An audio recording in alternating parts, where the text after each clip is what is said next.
If you're not using Code Interpreter with ChatGPT, you have to. It's amazing. You go into your settings and you have to go in and turn it on. Of course, you have to be using the subscription to ChatGPT 4. You click on it, and now you get an opportunity to upload files.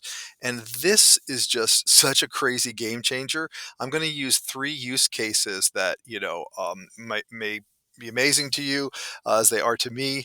This first one is I said to it, attaches a zip file with some images, turn them into a video, and make a nice transition between the two of them.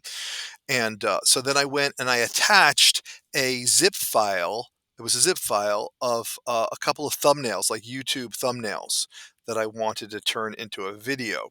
And when you upload this in Code Interpreter, it's going to give you the option to see the code. I like to keep these videos kind of short, so I'm not going to show you that part, but I will show you that it made a video.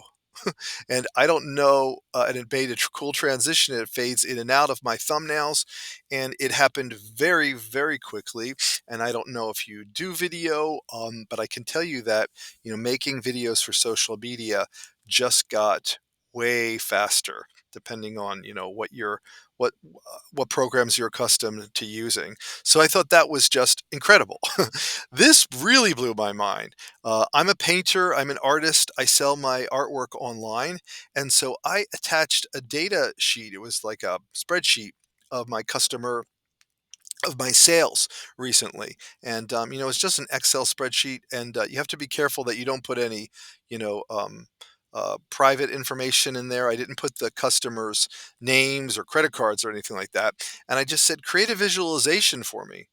Now, I don't know if you have to report to any clients, and show them, where the date, show them where customers are coming from or anything, but this just really blew my mind. It went through the spreadsheet and then created a bar graph for me, showing me that California was by far the biggest state for me. Florida, people bought my art.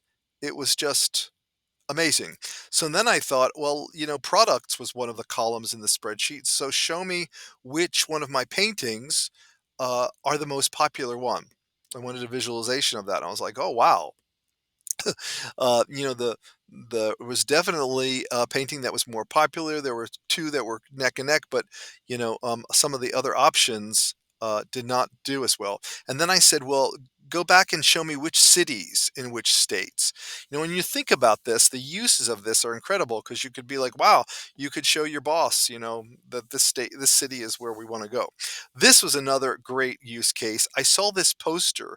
I think I was at the Public Theater, and there was a big poster, and I took a picture of it with my phone, and I uploaded it to ChatGPT, and I said OCR the attached image.